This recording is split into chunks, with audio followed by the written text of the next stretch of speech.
Okay students, तो इस video में हम लोग देखेंगे एडवांटेज और यूजेज ऑफ अकाउंटिंग। तो जैसा कि फंक्शन ऑफ अकाउंटिंग था उसी से मिलता जुलता इसका एडवांटेज भी है। ठीक है, तो आइए स्टार्ट करते हैं इसको। सबसे पहला है helpful in management of business. देखो, बिज़नेस का मैनेजमेंट करने के लिए मैनेजर को बहुत सारे इन्फॉर्मेशन की ज़रूरत होती है। ठीक है, सारे रिकॉर्ड्स की ज़रूरत होती है, सारे इन्फॉर्मेशन की ज़रूरत होती है कि क्या कॉस्ट ऑफ प्रोडक्शन आया, किस हेड पे कितना खर्चा किया गया, और बहुत से इन्फॉर्मेशन की ज़रूरत मैनेजमेंट करने के लिए मैनेजर को होती है। ठीक है, तो ये सारे इन्फॉर्मेशन आखिर उसे मिलेगा कहाँ से? जब हम सारे इन्फॉर्मेशन की रिकॉर्ड रखेंगे तब तो उसे ये सारा इन्फॉर्मेशन मिल पाएगा। और हम रिकॉर्ड कहाँ रखते हैं? अकाउंटिंग में। ओके, तो अकाउंटिंग जो है मैनेजमेंट को वो सारे इन्फॉर्मेशन प्रोवाइड कराता है जिन इन्फॉर्मेशंस के थ्रू मैनेजमेंट सारी चीज़ें मैनेज करता है। ओके, तो आइए देखिए मैनेजमेंट को कैसे कैसे हेल्प करता है अकाउंटिंग। सब तो पहला जो बेनिफिट मैनेजमेंट को पहुंचाता है अकाउंटिंग, वो है हेल्पफुल इन प्लानिंग। देखो, मैनेजमेंट को या मैनेजर्स को क्या है ना कि फ्यूचर के बारे में प्लान करके चलना होता है कि फ्यूचर में सेल्स हमारा इंक्रीज़ होगा या डिक्रीज़ होगा, कॉस्ट ऑफ प्रोडक्शन बढ़ रहा है घट रहा है, यानी कि फ्यूचर में बढ़ेगा या घटेगा, ये सारी चीज़ें एस्टिमेट करके चलना पड़ता है। ओके, तो फ्यूचर के बारे में एस्टिमेशन करना और फ्यूचर में क्या करना है हमें, ओके, ये सारी चीज़ें पहले से डिसाइड करना ही प्लानिंग कहलाता है। ओके, सारी चीज़ें कि हमें फ्यूचर में क्या करना है, कैसे करना है, कब करना है, ओके, कौन करेगा, ये सारी चीज़ें पहले से डिसाइड करना ही प्लानिंग कहलाता है। तो ये सारा जो है हम कैसे करते हैं, कभी भी हम फ्यूचर जब प्लान करते हैं तो फ्यूचर के बारे में प्लान करते समय हम क्या देखते हैं? फ्यूचर के बारे में प्लान करते समय हमें चाहिए होता है पास्ट का रिकॉर्ड, क्योंकि उसी रिकॉर्ड के बेसिस पे हम फ्यूचर को जो है एस्टिमेट करके तब प्लानिंग करते हैं, है ना। पास्ट के रिकॉर्ड्स के बेसिस पे ही हम एस्टिमेशन करते हैं फ्यूचर का और तब जो है प्लानिंग करते हैं। तो ऐसे जो है अकाउंटिंग पास्ट का रिकॉर्ड प्रोवाइड कराती है, सारा पास्ट के बारे में रिकॉर्ड प्रोवाइड कराती है। ठीक है, मैनेजमेंट को उन्हीं रिकॉर्ड्स के थ्रू जो है आगे का एस्टिमेशन करके प्लानिंग किया जाता है। ओके, तो आइए देखते हैं क्या है। Management would like to know whether the sales are increase और डिक्रीज। मैनेजमेंट को ये जानना होता है कि उसके सेल्स इंक्रीज़ होगा या डिक्रीज़ होगा फ्यूचर में। Also the speed of increase in the cost of production. उसे ये भी समझना होता है कि फ्यूचर में जो कॉस्ट ऑफ प्रोडक्शन बढ़ रहा है उसकी स्पीड क्या है, क्या वो नॉर्मली महंगाई की वजह से बस बढ़ रहा है, या फिर कुछ ऐसा तो नहीं कि कॉस्ट ऑफ प्रोडक्शन उसका जो बढ़ रहा है वो वेस्टेज वगैरह की वजह से कुछ ज़्यादा ही बढ़ रहा है। ठीक है, तो ये सारी चीज़ें उसे जाननी होती हैं। All such information is provided by accounting which help the management in the estimating the future sales and expenses. यानी ये सारे इन्फॉर्मेशन कि भाई फ्यूचर में क्या होने वाला है, ओके, कि सेलिंग प्राइस बढ़ रही है या कॉस्ट कितना बढ़ रहा है, कॉस्ट की स्पीड क्या है, कॉस्ट की बढ़ने की स्पीड क्या है, किस स्पीड से कॉस्ट बढ़ रहा है, ये सारा इन्फॉर्मेशन उसे जो है मैनेजमेंट को अकाउंटिंग ही प्रोवाइड कराता है, जिसका यूज़ करके मैनेजमेंट क्या करता है? एस्टिमेट करता है फ्यूचर के बारे में, और फिर वो फ्यूचर में सेलिंग प्राइस डिसाइड करता है, कॉस्ट को कैसे रिड्यूस करना है, ये सारी प्लानिंग बनाता है। ठीक है, तो it also help them to estimate the cash receipt and cash distribution during the next accounting year. अब इस साल जो कैश रिसिप्ट या कैश डिस्ट्रीब्यूशन हुआ होगा उसी के बेसिस पे हम फ्यूचर का भी एस्टिमेशन कर सकते हैं। तो इस साल जो भी कैश रिसिप्ट या कैश डिस्ट्रीब्यूशन हुआ है उसका रिकॉर्ड कहाँ से मिलेगा? अकाउंटिंग के थ्रू। ओके, इसे प्लानिंग में अकाउंटिंग हेल्प करता है कि फ्यूचर के बारे में प्लान बनाते समय अकाउंटिंग जो है सारे इन्फॉर्मेशन प्रोवाइड कराता है मैनेजमेंट को, जिस इन्फॉर्मेशन का यूज़ करके मैनेजमेंट प्लानिंग कर सकता है। ठीक है, आगे देखिए हेल्पफुल इन डिसीजन मेकिंग। दूसरा जो मेन हेल्प है या दूसरा जो मेन एडवांटेज है अकाउंटिंग का जो कि मैनेजमेंट को प्रोवाइड करता है अकाउंटिंग, वो है डिसीजन मेकिंग में हेल्प करना। मैनेजमेंट का काम होता है डिसीजन लेना, किसी भी चीज़ के बारे में डिसीजन लेना ये मैनेजमेंट का काम होता है। लेकिन डिसीजन लेने के लिए उसे इन्फॉर्मेशन की ज़रूरत होती है कि भाई जो मैं डिसीजन ले रहा हूँ वो सही होगा या नहीं होगा, बिज़नेस के लिए बेनिफिशियरी होगा या नहीं होगा, ये सब चीज़ जानना होता है उसे। उसके लिए उसे इन्फॉर्मेशंस की ज़रूरत होती है। ठीक है, जैसे क्या क्या चीज़ें डिसीजन लिया जा सकता है, जैसे कि भाई क्या सेलिंग प्राइस क्या रखी जाए, सेलिंग प्राइस बढ़ाई जाए या और कम किया जाए, डिस्काउंट कस्टमर को ऑफ़र किया जाए या नहीं किया जाए, या ऑफ़र किया जाए तो किस रेट से डिस्काउंट ऑफ़र किया जाए। ठीक है, तो ये सारा इससे रिलेटेड इन्फॉर्मेशन जो है अकाउंट प्रोवाइड कराता है मैनेजमेंट को। कैसे?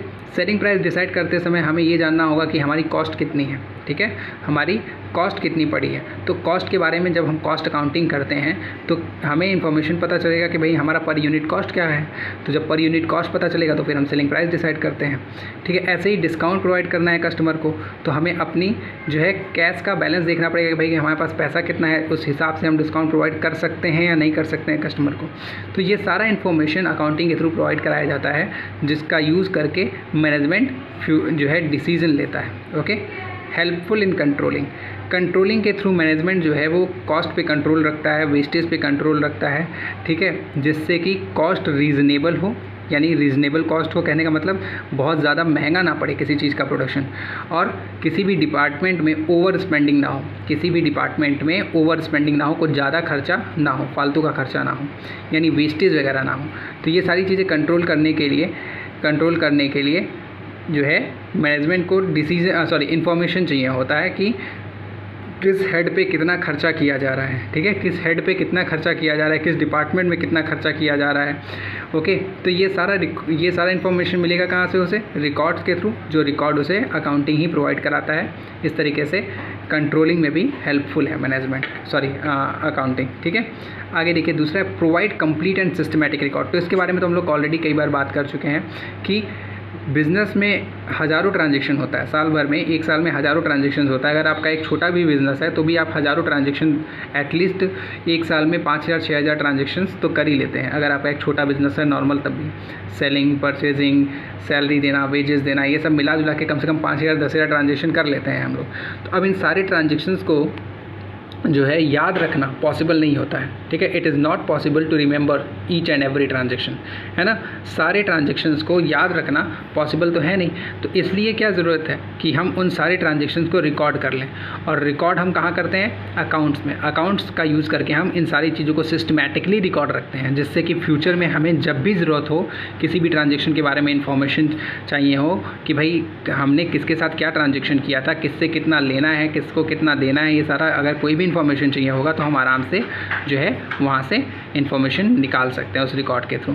ओके, ये हमें समराइज रिकॉर्ड देता है, जिसका यूज़ करके हम लोग प्रॉफिट एंड लॉस भी पता कर सकते हैं, ठीक है। और बिज़नेस का ट्रू पिक्चर दिखाता है कि भाई एक्चुअल में बिज़नेस में हो क्या रहा है, बिज़नेस की फाइनेंशियल पोजीशन क्या है, ठीक है। बिज़नेस की सारी एक्टिविटीज़ के बारे में ट्रू पिक्चर दिखाता है कि बिज़नेस में क्या क्या किया जा रहा है, कौन से ट्रांजेक्शन किए जा रहे हैं, किसके साथ किए जा रहे हैं। ओके, तो ये रिकॉर्ड हमें इस तरीके से हेल्प करता है, और ये रिकॉर्ड हम अकाउंटिंग में ही करते हैं। Information regarding profit and loss account. Okay, तो देखो बिजनेसमैन को ये जानना होता है कि साल के लास्ट में उसे प्रॉफिट हुआ या लॉस हुआ। ओके, प्रॉफिट हुआ या लॉस हुआ, या फिर अगर प्रॉफिट भी हो रहा है तो as compare to previous year उसकी प्रॉफिट बढ़ी है या घटी है। तो ये सारा इन्फॉर्मेशन से कहाँ से मिलेगा, अकाउंटिंग के थ्रू ही मिलेगा, जिसमें हम लोग समराइज़ करके ये जो है प्रॉफिट वगैरह निकालते हैं कि कितना प्रॉफिट हुआ, कितना लॉस हुआ, ये सारी चीज़ें हम लोग निकालते हैं। ओके, तो देखो इस तरीके से जो प्रॉफिट जो है अकाउंटिंग जो है आपको बिज़नेस का नेट रिज़ल्ट बताता है। नेट रिज़ल्ट मतलब कि बिज़नेस को कितना प्रॉफिट हुआ, कितना लॉस हुआ। Okay, profit as compare to previous year बढ़ा है या घटा है, ये सारा जो है इन्फॉर्मेशन अकाउंटिंग आपको प्रोवाइड कराता है। और इन सारे ये सारी जो इन्फॉर्मेशन है, यानी कि प्रॉफिट एंड लॉस से रिलेटेड जो इन्फॉर्मेशन है वो आप कहाँ से निकालते हो, वो निकालते हो प्रॉफिट एंड लॉस अकाउंट बना करके, जो कि हर साल के लास्ट में बिजनेसमैन बनाता है, ठीक है। अकाउंटेंट आपका हर साल के लास्ट में, हर साल के एंड में, ठीक है, 31 मार्च के दिन जो है प्रॉफिट एंड लॉस अकाउंट बना करके हमें पूरे साल का, ठीक है, पूरे साल यानी कि 1 अप्रैल टू 31 मार्च, यही अकाउंटिंग ईयर होता है जो मैं ये लिख रहा हूँ, 1 अप्रैल टू 31 मार्च, कि भाई एक साल जो है अकाउंट का 1 अप्रैल से लेकर 31 मार्च तक का चलता है। तो इस बीच में यानी इस अकाउंटिंग पीरियड में क्या क्या ट्रांजेक्शन किए गए हैं, इस ट्रांजेक्शन से कितना प्रॉफिट हुआ, कितना लॉस हुआ, ये सारी चीज़ें हम लोग प्रॉफिट एंड लॉस अकाउंट बना करके जो है निकालते हैं। और ये जो प्रॉफिट या लॉस है ये ओनर के लिए काफ़ी हेल्पफुल होता है, ये जानने के लिए कि उसके बिज़नेस की इस समय पोजीशन क्या है, बिज़नेस सही चल रहा है या नहीं चल रहा है। और not only the owner, other interested parties like bank, creditors, इन लोगों को भी ये सारा profit and loss account information provide कराता है। तो प्रॉफिट एंड लॉस से रिलेटेड जितना भी इंफॉर्मेशन है वो अकाउंटिंग आपको प्रोवाइड कराता है। आगे देखिए, इन्फॉर्मेशन रिगार्डिंग फाइनेंशियल पोजीशन। आपको पता ही है कि भाई बिज़नेस का फाइनेंशियल पोजीशन हमें बैलेंस शीट के थ्रू पता चलता है। बैलेंस शीट में हम लोग हर साल अपने एसेट्स की वैल्यू, अपनी लाइबिलिटीज़ की वैल्यू दिखाते हैं। ठीक है, एक अकाउंटिंग पीरियड में हमारी वैल्यू कितनी है, हमारे बिज़नेस की एक्चुअल वैल्यू कितनी है एक अकाउंटिंग पीरियड के एंड में, यानी कि 31 मार्च के दिन हमारी बिज़नेस की एक्चुअल वैल्यू कितनी है। ठीक है, उस समय ये हमें कहाँ से पता चलता है, बैलेंस शीट में पता चलता है। बैलेंस शीट में हम अपने सारे एसेट्स को दिखाते हैं। ठीक है, एसेट्स की वैल्यू दिखाते हैं कि हमारे जो भी एसेट्स हैं उसकी वैल्यू कितनी है। एसेट्स मतलब हमारी जो प्रॉपर्टीज़ हैं उसकी वैल्यू कितनी है। ठीक है, और हमारी अदर दूसरे साइड हम क्या दिखाते हैं कि लाइबिलिटीज़ और कैपिटल दिखाते हैं कि कितनी लाइबिलिटीज़ हमारे ऊपर हैं, हमारे ऊपर कितनी लाइबिलिटीज़ हैं, कितने लोगों का पेमेंट हमें करना है। ओके, और साथ में हम कैपिटल दिखाते हैं कि हमारे बिज़नेस में मेरा मतलब कि ओनर का कितना पैसा लगा हुआ है।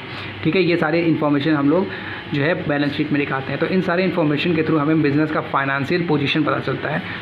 ओके, और फाइनेंशियल पोजीशन पता चलता है जो कि बैलेंस शीट के थ्रू पता चलता है। तो बैलेंस शीट हम बनाते कहाँ हैं, अकाउंटिंग में बनाते हैं। तो इस तरीके से ये आपको फाइनेंशियल पोजीशन से रिलेटेड जो है इन्फॉर्मेशन प्रोवाइड करने में हेल्प करता है। अब अगला जो है वो है एनेबल कंपैरेटिव स्टडी। देखो, हम लोग अकाउंटिंग में जो है हर साल का रिकॉर्ड रखते हैं, हर साल का रिकॉर्ड रखते हैं। जब हम हर साल का रिकॉर्ड रखेंगे तो हर साल का क्या कॉस्ट आया, क्या एक्सपेंस हुआ, क्या सेल्स हुआ, क्या प्रॉफिट हुआ, ये हम सब रिकॉर्ड रखेंगे, जिससे कि हम अपने ही बिज़नेस का पिछले जितने साल से चाहे उतने साल से कंपैरिजन कर सकते हैं कि पिछले साल हमें क्या प्रॉफिट हुआ था, पिछले साल हमने कितना खर्चा किया था, पिछले साल मेरा कॉस्ट प्राइस क्या था, पिछले साल मेरा सेलिंग प्राइस क्या था, इसके कंपेयर में इस साल मेरी सेलिंग प्राइस क्या है, इस साल मेरी क्या कॉस्ट पड़ रही है, इस साल मेरा क्या खर्चा पड़ रहा है। ओके, कितना प्रॉफिट हो रहा है, प्रॉफिट इंक्रीज़ हुआ या डिक्रीज़ हुआ, ये सारा कंपैरिजन हम लोग अकाउंटिंग का यूज़ करके कर सकते हैं, क्योंकि अकाउंटिंग में हम लोग हर साल का सिस्टमैटिक रिकॉर्ड रखते हैं। ठीक है, और इन सारे कंपैरिजन के थ्रू हम लोग कोई भी डिसीजन ले सकते हैं फ्यूचर में कि भाई हमें सेलिंग प्राइस बढ़ाने की ज़रूरत है या कम करने की ज़रूरत है, हमें अपना कॉस्ट को कम करने के लिए हमें क्या करना होगा, कौन से खर्चे में हमें जो है कम खर्चा करना होगा, कौन से चीज़ पे हमें कम खर्च करना होगा, कौन सी ऐसी चीज़ है जिस पे हमको ज़्यादा खर्चा कर दे रहे हैं ज़रूरत से। तो ये सारे चीज़ से रिलेटेड कोई भी डिसीजन लेने में ये काफ़ी हेल्पफुल होता है, ये कंपैरेटिव स्टडी जो है। और हम कंपैरेटिव स्टडी करते हैं किसके थ्रू, अकाउंटिंग के थ्रू, क्योंकि अकाउंटिंग ही हमें कंप्लीट रिकॉर्ड प्रोवाइड कराता है हर साल का। ओके, आगे देखिए, helpful in tax liability.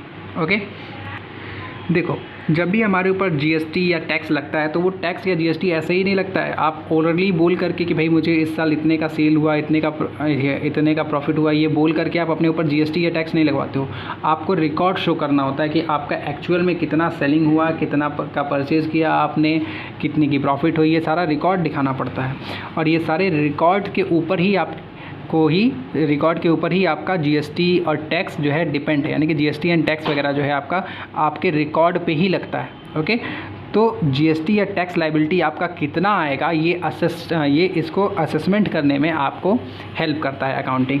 Okay, क्योंकि यही जीएसटी या फिर टैक्स जो भी आपके ऊपर चार्ज किया जाता है वो आपके रिकॉर्ड को चेक करके ही चार्ज किया जाता है।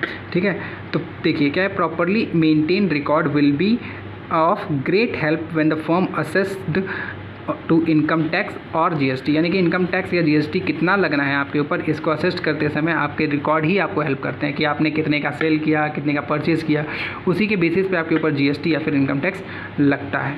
ठीक है, such record when audited are trusted by the taxation authorities. और इन सारे रिकॉर्ड्स को यूज़ करके ही आपके ऊपर टैक्सेशन अथॉरिटी जो है जीएसटी या इनकम टैक्स लगाती है। कैसे, उसको ऑडिट करके यानी कि अच्छे से वेरीफाई वगैरह करके। ठीक है, ओके, आगे देखें, एविडेंस इन लीगल मैटर। कोई भी लीगल मैटर होता है तो उसके लिए ये एविडेंस का काम करता है, क्योंकि देखो आपने प्रॉपरली अगर मेंटेन रिकॉर्ड रखा है सब कुछ, तो ये सारे रिकॉर्ड्स जो हैं वो आपके लिए जब भी आपको कभी भी कोर्ट में या किसी क्लेम में ज़रूरत होगा तो वो एविडेंस के रूप में एक्सेप्ट किए जाते हैं। ठीक है, क्योंकि जो भी ट्रांजैक्शन है उनका हम रिटन फॉर्म में अगर नहीं रखेंगे तो वो रिकॉर्ड या रिटन फॉर्म में अगर नहीं रखेंगे तो ओरली बोल करके हम किसी भी चीज़ को साबित नहीं कर सकते हैं। तो किसी भी चीज़ को प्रूव करने के लिए हमें रिटन रिकॉर्ड की ज़रूरत होती है, और वो रिटन रिकॉर्ड जो है वो आपको लीगल मैटर्स में हेल्प करता है। लाइक किसी डेबिटर से ही अगर वो पैसा लेके आपका भाग गया और कितना पैसा लेके भागा है और पैसा नहीं दे रहा है, इससे रिलेटेड सारा इन्फॉर्मेशन आपके रिकॉर्ड में होगा। तो अगर आपको कोई ज़रूरत होती है इन केस लीगली उससे पैसा निकलवाना पड़े, अगर वो नहीं दे रहा है तो फिर उसको निकलवाने के लिए आपको जो है उन डॉक्यूमेंट्स का या उन रिकॉर्ड्स की ज़रूरत पड़ेगी जिस रिकॉर्ड का यूज़ करके आपने वहाँ पे दिखाया है उसके साथ ट्रांजैक्शंस को। ओके, तो लीगल मैटर्स में आपको हेल्प करता है। Facilitates sale of business. तो देखिए, जब भी आपको अपने बिज़नेस को सेल करने की ज़रूरत पड़े, यानी कि अगर आप अपना बिज़नेस बेचना चाहते हैं तो अपने बिज़नेस को बेचने के लिए आपको अकाउंटिंग की ज़रूरत पड़ेगी। क्यों?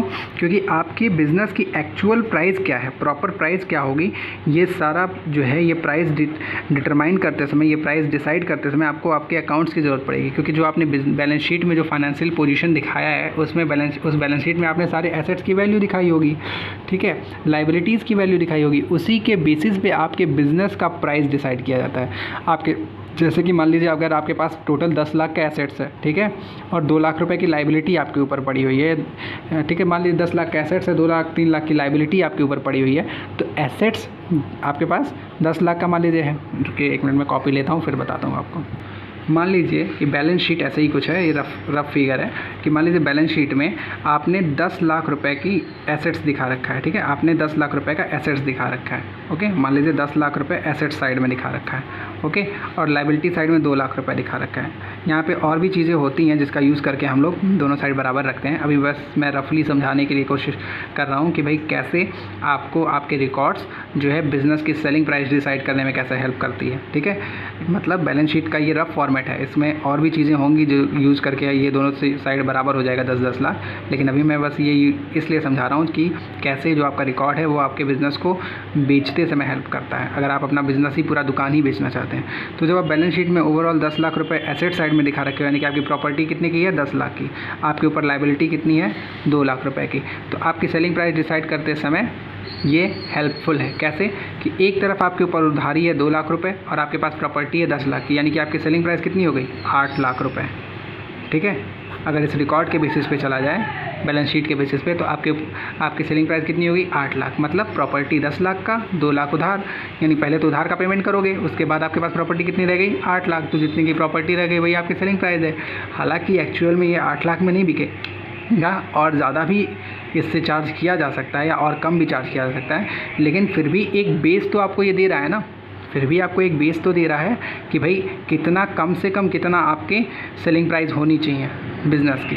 ओके, इससे ज़्यादा में भी आपका बिज़नेस बिक सकता है, ठीक है, इससे कम में भी बिक सकता है, लेकिन आपको एक बेस जो है अकाउंटिंग ही प्रोवाइड कराता है प्राइस डिटरमाइन करते समय बिज़नेस बेचने के लिए, ठीक है। अगर आप बिज़नेस बेचना चाह रहे हो तो उसका प्राइस डिटरमाइन करते समय आपको बेस प्रोवाइड कराता है, ठीक है, कि क्या आपकी सेलिंग प्राइस होनी चाहिए। ओके, आइए और देखते हैं। देखिए, हेल्पफुल इन रेजिंग लोन। अगर आपको कभी लोन लेने की ज़रूरत है, अगर आपको कभी लोन लेने की ज़रूरत पड़ती है तो आपको जो है ये अकाउंटिंग इन्फॉर्मेशन जो है वो आपको हेल्प करते हैं। कैसे? क्योंकि बिना आपके अकाउंटिंग इन्फॉर्मेशन को, बिना अकाउंट रिकॉर्ड को चेक किए हुए कोई भी बैंक या कोई भी फाइनेंशियल इंस्टीट्यूशन आपको लोन नहीं प्रोवाइड कराएगा। आपकी पहले प्रॉफिटेबिलिटी देखी जाएगी, आपके एसेट्स की वैल्यू देखी जाएगी, उसके बाद आपका लोन का अमाउंट डिसाइड किया जाएगा कि इतना जितना आप चाह रहे हैं उतना लोन दिया जा सकता है या आपको नहीं, ठीक है, दिया जा सकता है या नहीं दिया जा सकता है। ओके, तो ये सारी चीज़ें, ये सारा इन्फॉर्मेशन कि आपके एसेट्स की वैल्यू कितनी है, आपकी प्रॉफिटेबिलिटी कितनी है, ये सारा इन्फॉर्मेशन बैंक को या फिर फाइनेंशियल इंस्टीट्यूशन को मिलेगा कहाँ से? ये सारा इन्फॉर्मेशन उन्हें आपके रिकॉर्ड से मिलेगा, और ये रिकॉर्ड आप अकाउंटिंग में रखते हो, तो ये जो है लोन रेज करते समय, लोन लेते समय आपके लिए काफ़ी हेल्पफुल होता है। Helpful in partnership account. देखिए, पार्टनरशिप अकाउंट यानी कि अगर आपका बिज़नेस पार्टनरशिप का बिज़नेस है, पार्टनरशिप बिज़नेस नाम से आपको समझ में आ गया होगा कि भाई 2-3 लोग मिल करके अगर कोई बिज़नेस चलाएं या 10 लोग मिल करके कोई बिज़नेस चलाएं पार्टनर्स की तरह से, तो उसमें काफ़ी हेल्पफुल होता है, ठीक है। कैसे? अब ज़रा समझते हैं इसको। ये हालांकि ये जो पार्टनरशिप बिज़नेस है ये क्लास 12th का है, लेकिन फिर भी यहाँ पर आप समझाने के लिए दिया है बस थ्योरी पर्पज़ से, तो आपको मैं बता देता हूँ कि देखो, पार्टनर्स के बीच में प्रॉफिट कैसे बटेगा पहला, ठीक है, प्रॉफिट कैसे बटेगा। ओके, अगर कोई पार्टनर्स रिटायर हो गया, अगर कोई पार्टनर रिटायर हो रहा है, रिटायर होने का मतलब कि फर्म छोड़ के जा रहा है, या किसी पार्टनर की अचानक से डेथ हो गई, ओके, पार्टनर कोई रिटायर हो गया, कोई डेथ हो गया, या फिर आप लोग ऑलरेडी 3 पार्टनर्स हो, कोई चौथा पार्टनर एक और, यानी कि चौथा पार्टनर कोई और आप में आके शामिल होना चाह रहा है, ओके, या कोई भी चीज़ कोई भी चीज़, कोई भी ऐसी एक्टिविटी हो रही है जो कि पार्टनर्स के साथ किया जा रहा है, तो उसमें क्या करना है, क्या नहीं करना है, कितना पेमेंट करना है किसको, ये सारा चीज़ आप अकाउंटिंग का यूज़ करके ही करते हो। जैसे जो रिटायर्ड पार्टनर है, जैसे कि अगर कोई पार्टनर रिटायर हो रहा है या किसी पार्टनर की डेथ हो गई, तो जब वो रिटायर हो रहा है या उसकी डेथ हो जा रही है तो उसको पेमेंट किया जाता है। ठीक है, अगर वो रिटायर हो रहा है तो उसको पेमेंट किया जा रहा है। ऐसे नहीं कि वो छोड़ के चला जाएगा, वो जाते समय अपने हिस्से का पैसा लेके जाएगा, ठीक है, बिज़नेस से। तो जब वो पैसा लेके जाएगा तो कितना पैसा लेके जाएगा, ये सारा चीज़ आप कैसे डिसाइड करोगे? ठीक है, ये सारी चीज़ आप अकाउंटिंग रिकॉर्ड्स के थ्रू डिसाइड करोगे। इसमें क्या क्या चीज़ उसे मिलेगा? फॉर एग्ज़ाम्पल, जिस दिन वो रिटायर हो रहा है उस दिन तक का प्रॉफिट, ओके, जिस दिन वो रिटायर हो रहा है या फिर वो डेथ कर गया अगर, तो उस दिन तक का profit, plus one more thing is goodwill. ठीक है, अब ये क्या चीज़ है ज़रा समझिए इसको। हालांकि लेसन 2 में ये इसको डिटेल में बताऊंगा, लेकिन अब लो फॉर एग्ज़ाम्पल आप समझिए आप, अच्छा पहले आप जैसे अगर आप एक अच्छे जो है डोमिनोज़ में या पिज़्ज़ा हट में जाके पिज़्ज़ा खाते हो, ठीक है, तो वहाँ पे आप थोड़ा सा हाई प्राइस देते हो, है ना। या फिर अगर वही पिज़्ज़ा आप रोड साइड किसी ठेले वेले पे खा लो, अगर ठेले वे पे पिज़्ज़ा खा लो तो वहाँ पे आप कम प्राइस देते हो। ऐसा क्यों है? क्योंकि जो डोमिनोज़ है या पिज़्ज़ा हट है उसने अपना एक नाम बना रखा है, अपना एक रेपुटेशन बना रखा है।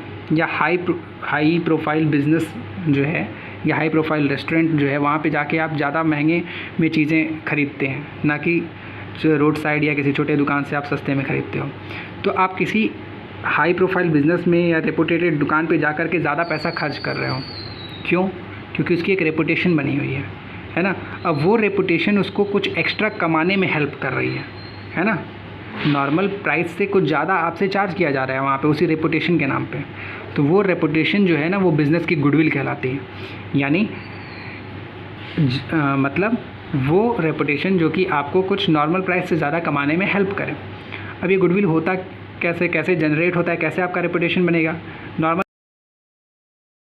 कैसे है, देखो, गुडविल जो है, गुडविल आपके लोकेशन पे बनता है कि आपने कहाँ पे दुकान खोल रखा है, ओके, कहाँ कितने समय से आप बिज़नेस चला रहे हो, इन सब चीज़ों को देखते हो। फिर आप बिज़नेस कैसा चला रहे हो, कैसा प्रोडक्ट प्रोवाइड करा रहे हो लोगों को, ये सारी चीज़ें देखते हुए आपकी रेपुटेशन जनरेट होती है। और यही रेपुटेशन आपको गुडविल बना के देता है कि भाई नॉर्मल अदर बिजनेसमैन से, जो अदर बिजनेसमैन आपके कॉम्पिटिटर हैं, उनसे कुछ ज़्यादा आप कमा रहे हो वही चीज़ बेच करके, है ना। तो ये आपको गुडविल कहलाता है। ये गुडविल भी हमारा एसेट्स होता है। तो गुडविल का पैसा भी जो है वो रिटायर्ड पार्टनर को, अगर कोई पार्टनर रिटायर हो रहा है तो गुडविल में भी उसका हिस्सा होता है। गुडविल में क्यों हिस्सा होता है? क्योंकि जो गुडविल यानी कि रेपुटेशन जो बनी है बिज़नेस की, तो वो रेपुटेशन बनाने में आखिर जो पार्टनर रिटायरमेंट ले रहा है उसकी भी तो हिस्सेदारी होगी। उसने भी तो रेपुटेशन बनाने में काफ़ी मेहनत किया होगा, इसलिए जब वो जाएगा बिज़नेस से तो उसका भी पैसा लेके जाएगा। ठीक है, गुडविल का भी पैसा लेके जाएगा। तो कितना उसके हिस्से का गुडविल आया, क्या प्रॉफिट उसको देना है, क्या सैलरी देना है था, या क्या क्या पेमेंट करना है, ये सारा रिकॉर्ड आपको अकाउंटिंग के थ्रू मिलता है। ओके, चलिए आगे देखिए। अपना जो लास्ट एडवांटेज है वो है helpful in prevention and detection of fraud and errors and fraud.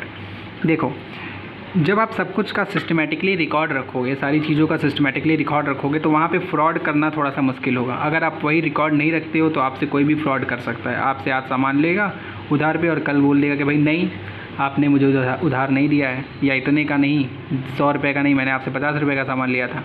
ठीक है, क्यों ऐसा कर पा रहा है वो? क्योंकि आपने रिकॉर्ड नहीं रखा है। वही अगर आप सब कुछ रिकॉर्ड रखते हो तो वहाँ एरर्स की भी जो है कमी रहेगी, यानी कि आपसे गलतियाँ भी कम होंगी, दूसरी तरफ आपके ऊपर कोई फ्रॉड भी नहीं कर सकता है। ओके, तो ये तो हो गया एडवांटेज। अब आइए इसके लिमिटेशंस देखते हैं। ओके, तो जैसे हर चीज़ का जैसे कि कुछ एडवांटेज होता है तो कुछ लिमिटेशंस भी होती हैं, ऐसे ही अकाउंटिंग के भी अपने कुछ लिमिटेशंस हैं। ओके, अकाउंटिंग के भी अपने कुछ लिमिटेशंस हैं, जिन लिमिटेशंस को हम लोग अब इस वीडियो में देखेंगे। ठीक है, ये देखते हैं।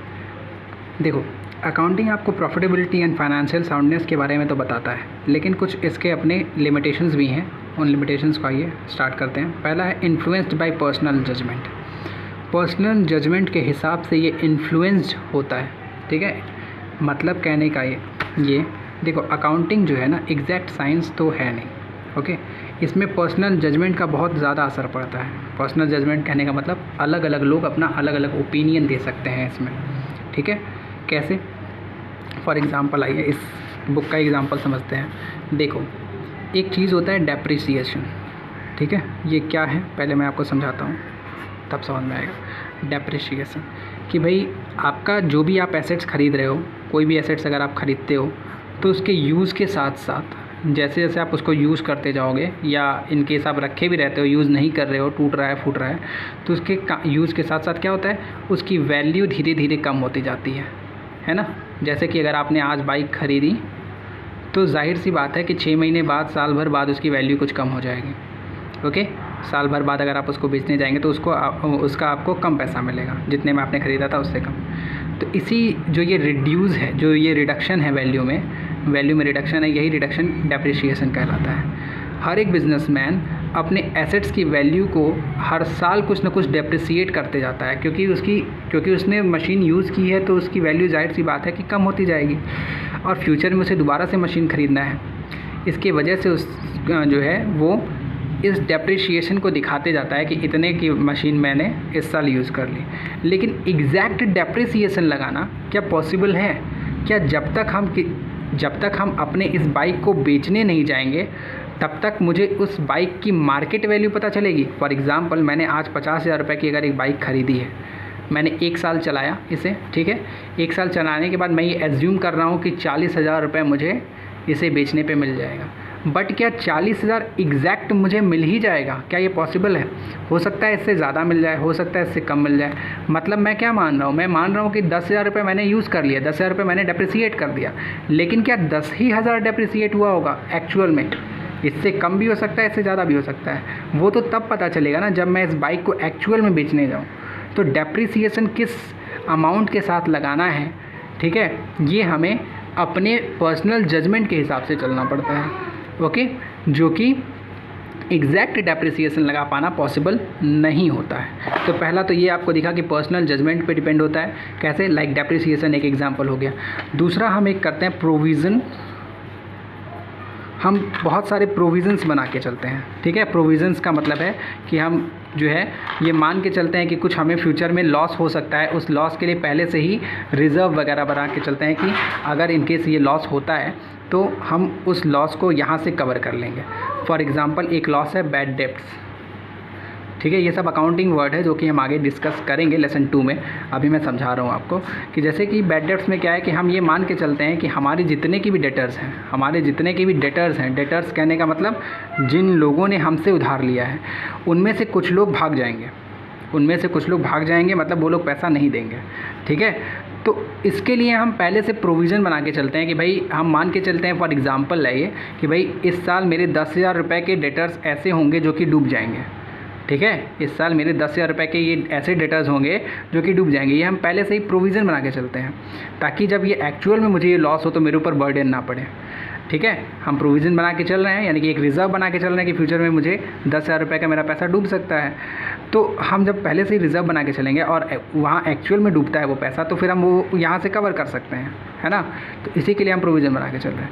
लेकिन एग्जैक्ट में क्या हम आज ये डिसाइड कर सकते हैं कि एक्चुअल में 10,000 रुपये ही मेरा डूबेगा? मे बी ये ज़्यादा भी हो सकता है, ये कम भी हो सकता है। मे बी ऐसा हो सकता है कि पैसा डूबे ही ना, या ये हो सकता है कि 10,000 से ज़्यादा डूब जाए, ठीक है। तो कोई भी प्रोविज़न हम फ्यूचर के बारे में एस्टिमेट करके करते हैं, तो ये भी पॉसिबल नहीं है एग्जैक्ट निकाल पाना। ऐसे ही स्टॉक की वैल्यू होती है। स्टॉक क्या होता है आपको पता है कि सामान बेचने के लिए हमने ख़रीदा है, अभी बिका नहीं है तो वो स्टॉक है। तो आज आपने जो चीज़ 100 रुपये की ख़रीदी है, क्या वो ज़रूरी है कि वो चीज़ आप 1 महीने बाद या 2 महीने बाद या 3 महीने बाद उसको जब आप बेचने जाओगे तो 100 रुपये में ही बिकेगी? मे बी उसकी प्राइस ज़्यादा हो जाए, मे बी उसकी प्राइस कम हो जाए, है ना। तो स्टॉक की वैल्यूएशन जो हम करते हैं ना, स्टॉक की वैल्यूएशन अकाउंटिंग में एक रूल है कि जो मार्केट प्राइस है, ओके, मार्केट प्राइस यानी कि जितने में वो बिक सकता है, और जितने में आपने ख़रीदा था यानी कि purchasing price, okay, purchasing price, इन दोनों में से जो वैल्यू कम होती है उस पे करते हैं। लेकिन मार्केट प्राइस तो हर महीने या हर सप्ताह भी बदल सकती है चीज़ों की। तो ये एग्जैक्ट डिसाइड कर पाना कि आपके स्टॉक की कितनी वैल्यू अभी है, वो भी एग्जैक्ट डिसाइड कर पाना पॉसिबल नहीं होता है। तो इस तरीके से आप देख रहे हो कि ये पर्सनल जजमेंट पे है। यहाँ पे जो है अकाउंटेंट को अपना जजमेंट दिखाना होता है, अपना नॉलेज दिखाना होता है, जैसे स्टॉक की प्राइस डिसाइड करने में, प्रोविज़न डिसाइड करने में कि कितने का प्रोविज़न बनाए, और या फिर एसेट्स पे डेप्रिसिएशन लगाने में। ऐसे ही बहुत सी चीज़ें हैं, एक्सेट्रा बहुत सी चीज़ें हैं जिनको कि यूज़ करते समय या जिनको डिसाइड करते समय जो अकाउंटेंट है उसको अपना पर्सनली माइंड यूज़ करना होता है, दिमाग लगाना होता है सारी, ठीक है। तो ओके, फॉर एग्जांपल डेप्रिसिएशन का भी एक और जो है और डिटेल बता दूं जो बुक में ही है आपके, कि भाई डेप्रिसिएशन डिसाइड करते समय जब हम डेप्रिसिएशन लगाते हैं उसमें हम लोग अपने मशीनरी की लाइफ देखते हैं कि भाई हमारी मशीनरी कितनी चल सकती है, उसी लाइफ के बेसिस पे हम डेप्रिसिएशन चार्ज करते हैं। लेकिन जो मशीन आपने आज ख़रीदा है उसकी एग्जैक्ट लाइफ बता पाना क्या पॉसिबल है? आपने आज बाइक ख़रीदा तो क्या ये बता सकते हैं आपकी 10 साल तक ये बाइक चलेगी या 20 साल तक चलेगी? मे बी 1 महीने बाद एक्सीडेंट होकर कबाड़ हो जाए। हाँ, तो एग्जैक्ट लाइफ बता पाना पॉसिबल नहीं है। ऐसे ही ये जो लाइफ होती है, ये लाइफ ही डिसाइड करती है कि कितना डेप्रिसिएशन लगाना है आपके उस एसेट्स पे। तो ये लाइफ भी डिसाइड कर पाना पॉसिबल एग्जैक्ट नहीं होता है। तो इस तरीके से जो है ये पर्सनल जजमेंट पे डिपेंड होता है, जो कि आपके रिकॉर्ड्स को इन्फ्लुएंस कर सकता है। ओके, तो शायद ये पॉइंट समझ में आ गया होगा कि इन्फ्लुएंस्ड बाय पर्सनल जजमेंट। अब अगला देखते हैं। दूसरा डीमेरिट या दूसरा लिमिटेशन है वो है based on accounting concept and convention. Okay, accounting records जो भी हम बनाते हैं वो बहुत सारे अकाउंटिंग कॉन्सेप्ट और कन्वेंशन को ध्यान में रख के बनाते हैं, जिसके वजह से जो profit and loss profitability show कर रहा है या बैलेंस शीट जो आपका फाइनेंशियल पोजीशन शो कर रहा है वो एग्जैक्ट नहीं होता, ठीक है। यानी जिसके वजह से ये जो रिकॉर्ड्स हैं वो आपकी एग्जैक्ट प्रॉफिटेबिलिटी या फाइनेंशियल पोजीशन नहीं दिखा पाते। फॉर एग्जांपल, जैसे कि आपके बुक में ही दिया हुआ है कि जैसे आप जो फिक्स्ड एसेट्स है उस फिक्स्ड एसेट्स को आप जो है हिस्टोरिकल कॉस्ट पे दिखाते हो, हिस्टोरिकल कॉस्ट कॉन्सेप्ट पे दिखाते हो। हिस्टोरिकल कॉस्ट कॉन्सेप्ट कहने का मतलब, हिस्टोरिकल कॉस्ट कॉन्सेप्ट का मतलब कि भाई जितने में आपने उसे ख़रीदा था उसी पे आप डेप्रिसिएशन लगाते हुए दिखा रहे हैं। बट जब आप एक्चुअल में उसको बेचने जाते हो तो वो या तो आपको ज़्यादा मिल सकता है या फिर कम मिल सकता है। यानी हिस्टोरिकल कॉस्ट पे हम फिक्स एसेट्स को दिखाते हैं, यानी कि जितने में हमने उसे ख़रीदा था उसी कॉस्ट पे वो भी कम करते हुए दिखा रहे हैं। जबकि हम उसे बेचने जाएंगे तो जितने में हम बुक में दिखा रहे हैं उससे ज़्यादा भी मिल सकता है, उससे कम भी मिल सकता है। For example land and buildings, ठीक है, लैंड एंड बिल्डिंग्स अगर मेरा एसेट्स है, ज़मीन एंड बिल्डिंग्स, तो वो एक तो आपने जितने में ख़रीदा था उसी पे डेप्रिसिएशन लगाते हुए आप दिखा रहे हो। दूसरी तरफ क्या, लैंड एंड बिल्डिंग्स के केस में ज़्यादातर ये होता है कि इसकी प्राइस बढ़ती है ना कि घटती है। ज़मीन वगैरह की प्राइस जो है लगातार बढ़ती है हर साल, है ना, लेकिन हम उसको अपने बुक में कम करके दिखाते हैं। तो ये आपके actual position, actual financial position तो शो नहीं कर रहा है। ऐसे ही प्रॉफिट एंड लॉस भी है, उसमें भी है, जो प्रॉफिट एंड लॉस अकाउंट जब हम बनाते हैं उसमें भी बहुत सी ऐसी चीज़ें होती हैं जो कि जिसके वजह से आपके एक्चुअल प्रॉफिट नहीं पता चलता है। For example profit and loss account में हम प्रोविज़न फॉर बैड डेब्ट्स तो दिखाते हैं, प्रोविज़न फॉर बैड डेब्ट्स दिखाते हैं, यानी कि फ्यूचर में होने वाला loss. Provision for bad debts क्या है, जो फ्यूचर में लॉस हो रहा है उसको अभी आप मान ले रहे हो कि मेरा पैसा डूब गया। अभी मैंने आपको समझाया था प्रोविज़न फॉर बैड डेब्ट्स क्या होता है। तो फ्यूचर में जो लॉस होने वाला है उसको आपने आज ही दिखा दिया, लेकिन फ्यूचर में आपको कोई इनकम हो जाए ये आप नहीं शो करते हो। फॉर एग्ज़ाम्पल पिछले साल हो सकता है कि एक ऐसा डेटर है जो कि आपका पैसा लेके भागा था, वो आपके पास आए और कहे भाई ये अपना पैसा ले लो, ठीक है। ऐसा हो सकता है ना, ऐसा बिज़नेस में होता ही है। कई बारी को जो पिछले साल पैसा डूबा था इस साल आकर के वो दे देते हैं अपना रेपुटेशन वगैरह बचाने के चक्कर में। तो ये चीज़ आप नहीं शो करते हो, यानी फ्यूचर में होने वाले लॉस को तो शो कर रहे हो, लेकिन फ्यूचर में इन केस आपको प्रॉफिट होगा ये आप शो नहीं कर रहे हो। तो इस वजह से जो आपका प्रॉफिट एंड लॉस अकाउंट है वो एग्जैक्ट प्रॉफिट या लॉस नहीं दिखाता। ओके, ठीक है। तो जो भी अकाउंटिंग हम करते हैं वो कॉस्ट कॉन्सेप्ट और कन्वेंशन पे बेसिस होता है, जो जिसके वजह से ये आपको एक्चुअल रिकॉर्ड, एक्चुअल जो रिज़ल्ट है वो नहीं शो करता। ओके, दूसरा देखिए इनकम्प्लीट रिकॉर्ड।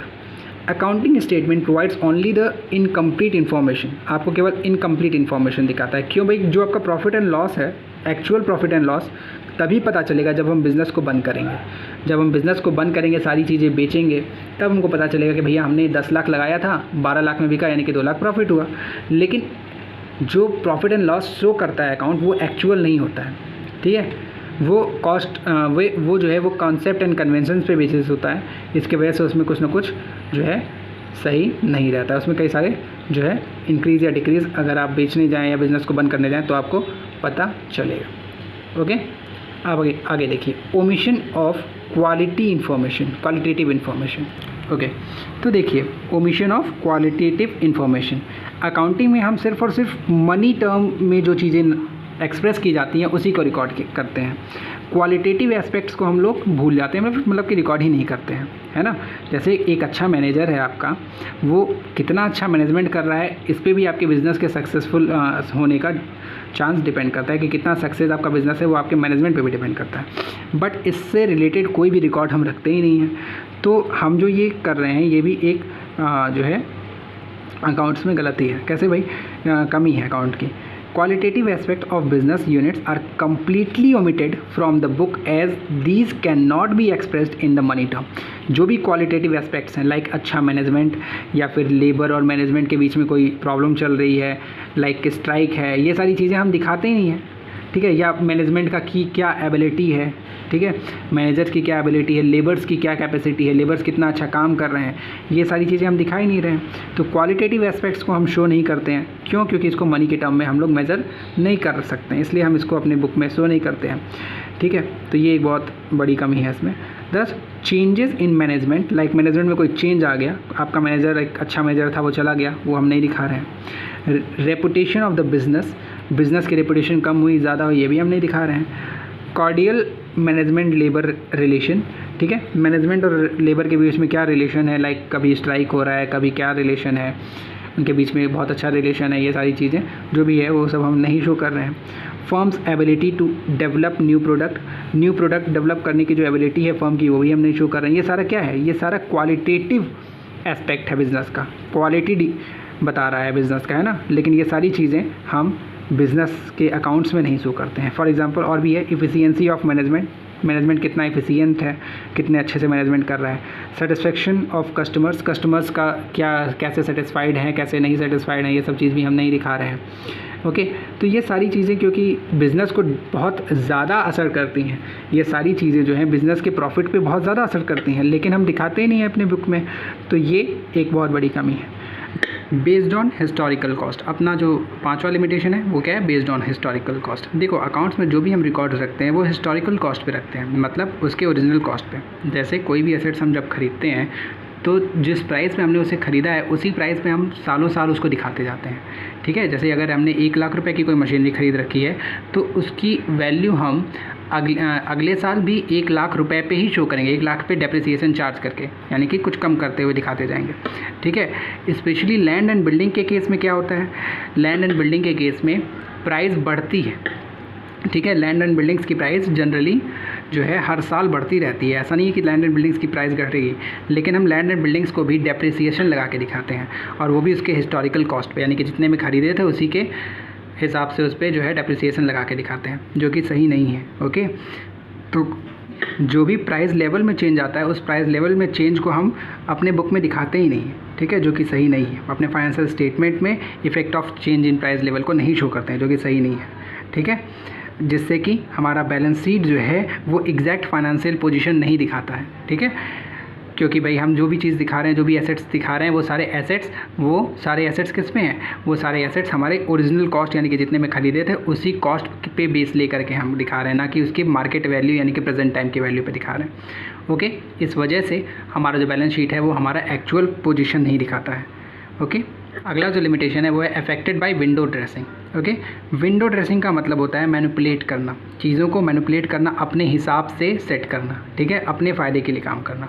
तो कई बार ऐसा होता है ना, एक्चुअल प्रैक्टिस में कई बार ऐसा होता है कि जो अकाउंटेंट होता है या जो बिजनेसमैन होता है वो अकाउंट को मैनिपुलेट कर देता है, यानी कि अकाउंट्स को मैनिपुलेट करता है, मतलब कि भाई वो अपने हिसाब से अपने फ़ायदे के लिए अकाउंट्स में कुछ हेर फेर करता है, कुछ गलत दिखाता है, ठीक है। फॉर एग्ज़ाम्पल जैसे कि आपने साल के लास्ट में परचेज़ किया, ठीक है, साल के लास्ट में परचेज़ किया बट उसको बुक में दिखाया ही नहीं, क्यों? स्टॉक को छुपाने के लिए। ओके, स्टॉक को छुपाने के लिए आपने बुक में दिखाया नहीं। जिससे कि आप अगले साल में उसको दिखा दोगे। इस साल के लास्ट में जब आपने उसको ख़रीदा है सामान को, तो वो इसी साल का स्टॉक हुआ, लेकिन आपने स्टॉक को छुपाने के लिए उसमें बुक में नहीं दिखाया। ठीक है, ये भी कर सकते हैं कि भाई the purchase made at the end of the year may not be recorded. या फिर दूसरा क्या और चीज़ का और क्या फ्रॉड किया जा सकता है और कैसे मैनिपुलेट किया जाता है अकाउंट्स को, या करते हैं लोग, क्लोजिंग स्टॉक को ओवर वैल्यूड करके दिखा सकते हैं, जिससे कि आपकी स्टॉक की वैल्यू ज़्यादा दिखाएगी। जब स्टॉक की वैल्यू ज़्यादा दिखाएगी, इसका मतलब है कि आपके एसेट्स की वैल्यू ज़्यादा दिखा रही है। स्टॉक हमारा एसेट्स होता है, तो ये हमारी एसेट्स की वैल्यू ज़्यादा दिखा रही है, यानी कि हम अपना फाइनेंशियल पोजीशन और ज़्यादा अच्छा दिखा रहे हैं, जो कि एक्चुअल में नहीं है। यानी इसमें अकाउंटेंट जो होते हैं या बिजनेसमैन होते हैं जो, वो कई बारी को विंडो ड्रेसिंग करते हैं, यानी कि अकाउंट को मैनिपुलेट करते हैं अपने फेवर में, जो है अपने फेवर में दिखाते हैं। ओके, अपना जो है उसको ज़्यादा फेवरेबल बनाने के लिए अकाउंट्स को शो करते हैं, फाइनेंशियल स्टेटमेंट में ज़्यादा फेवरेबल जो है पोजीशन अपना शो करते हैं। ओके, लास्ट लिमिटेशन है अनसूटेबल फॉर फॉरकास्टिंग। तो हमेशा फॉरकास्टिंग के लिए अकाउंट जो है वो सूटेबल नहीं होता। फॉर एग्ज़ाम्पल, जो अभी सिचुएशन है लॉकडाउन की, ओके, तो किसी को ये पता ही नहीं था कि लॉकडाउन कब लग गया या ऐसा कुछ सिचुएशन जनरेट हो सकता है। तो इस समय हम क्या पास्ट इवेंट को ध्यान में रख कर के जो है फ्यूचर का डिसीजन ले सकते हैं? नहीं, है ना, क्योंकि हमारा जो इन्वायरमेंट है, जो बिज़नेस इन्वायरमेंट है, वो कॉन्टिन्यूसली चेंज होता रहता है। कभी भी किसी भी चीज़ का प्रोडक्ट का डिमांड अचानक से कम हो सकता है, मे बी वो आउट ऑफ फैशन हो जाए, उसका कोई कॉम्पिटिटिव प्रोडक्ट निकल आए जिसकी वजह से वो आउट ऑफ फैशन हो जाए। कभी भी किसी पॉलिसी में कोई चेंज आ सकती है, गवर्नमेंट की कोई पॉलिसी चेंज आ जाए, या फिर फर्म की पॉलिसी में कोई चेंज आ जाए, बिज़नेस की जो पॉलिसी है उसमें कोई चेंज आ जाए। ठीक है, कंपटीशन का पोजीशन हमेशा बहुत ज़्यादा हो सकता है या कम हो सकता है, यानी कि कंपटीशन के पोजीशन में भी कमी ज़्यादा होता रहता है, जिसकी वजह से जो अकाउंट है, अकाउंट जो कि पास्ट इवेंट का रिकॉर्ड होता है, उस पास्ट इवेंट को देख करके हम फ्यूचर को फॉरकास्ट करें और हमेशा वो फॉरकास्टिंग सही हो, ये कह नहीं सकते। ओके, यानी ये अकाउंट जो होता है वो हमेशा सूटेबल नहीं होता है फॉरकास्टिंग के लिए। तो ये सारे लिमिटेशंस हो गए। अब हम लोग अपने अगले पॉइंट पे चलेंगे, क्वालिटेटिव कैरेक्टरिस्टिक्स या फिर एट्रीब्यूट्स ऑफ अकाउंटिंग इन्फॉर्मेशन। यानी एक अकाउंटिंग इन्फॉर्मेशन में क्या क्या क्वालिटी होनी चाहिए। ओके, क्या क्या क्वालिटी होनी चाहिए। तो देखो, जो भी अकाउंटिंग इन्फॉर्मेशन या अकाउंटिंग रिकॉर्ड है, उसमें कुछ क्वालिटीज़ होनी चाहिए, जो क्वालिटीज़ जो है यहाँ पे पहला क्या है, रिलायबिलिटी। यानी जो आपका अकाउंट है, वो जो आपका अकाउंट रिकॉर्ड है वो रिलायबल होना चाहिए, यानी विश्वसनीय होना चाहिए। अब वो रिलायबल कब होगा? जब वो फैक्चुअल और वेरीफाइबल होगा, तब वो रिलायबल होगा। फैक्चुअल और वेरीफाइबल का मतलब कि भाई वो सही हो और वेरीफाई किए जाने लायक हो। आपका जो रिकॉर्ड है वो वेरीफाई किए जाने लायक हो, वेरीफाई किया जा सके उसे। ओके, कैसे वेरीफाई कर सकते हैं हम? जब हमारे पास सोर्स डॉक्यूमेंट हो। सोर्स डॉक्यूमेंट का मतलब जो भी हमने रिकॉर्ड रखा है, उस रिकॉर्ड का कोई सोर्स डॉक्यूमेंट हो, जिस डॉक्यूमेंट का यूज़ करके हमने उसको रिकॉर्ड किया है। फॉर एग्जांपल, अगर कोई ट्रांजैक्शन है तो उसका कैश मेमो या परचेज इनवॉइस हो, ठीक है, सेल इनवॉइस हो, ये सारा इनवॉइस मतलब बिल, ठीक है, purchase bill, sales bill, cash memo, या फिर करस्पॉन्डेंस हो, करस्पॉन्डेंस एग्रीमेंट हो, यानी कि अगर कोई एग्रीमेंट हम कर रहे हैं तो उस एग्रीमेंट का पेपर वगैरह हो, प्रॉपर्टी डीड हो, अगर कोई प्रॉपर्टी है तो उसकी डीड हो आपके पास, यानी पेपर हो, ठीक है, अदर सिमिलर डॉक्यूमेंट, यानी कोई भी ऐसा डॉक्यूमेंट होना चाहिए आपके पास जिस डॉक्यूमेंट का यूज़ करके आपके अकाउंट को वेरीफाई किया जा सके। क्यों? क्योंकि अगर हम वो अकाउंट वेरीफाइबल होगा तो उसकी ट्रुथफुलनेस और ज़्यादा बढ़ेगी, है ना। Verifiability ensure the truthfulness of the recorded transaction. यानी अगर आपका जो अकाउंट है वो वेरीफाइबल होगा तो उस ट्रांजैक्शन का ट्रुथफुलनेस बढ़ेगा। ओके, कैसे वेरीफाई किया जाना चाहिए? वो जो चाहे वो जिसको भी ज़रूरत हो, जो भी पार्टी है, जो भी इंटरेस्टेड पार्टी है जो कि आपके अकाउंट को वेरीफाई करना चाहे, वो इंडिपेंडेंटली उसको जो है चेक कर सके। और चेक कैसे कर सकता है? जब उसके सोर्स डॉक्यूमेंट अवेलेबल हों। बट अगर ये सोर्स डॉक्यूमेंट अवेलेबल नहीं होंगे तो आपका अकाउंटिंग इन्फॉर्मेशन जो है वो वेरीफाइबल नहीं होगा। तो फिर कैसे आप कह सकते हो कि जो प्रॉफिट एंड लॉस अकाउंट में जो आपने इन्फॉर्मेशन दी है वो एग्जैक्ट फैक्ट है, मतलब वो फैक्ट है, कैसे आप प्रूफ करोगे? इसीलिए जो भी आपका अकाउंटिंग रिकॉर्ड है वो उस रिकॉर्ड से रिलेटेड डॉक्यूमेंट आपके पास अवेलेबल होना चाहिए, वो डॉक्यूमेंट आपके पास होना चाहिए।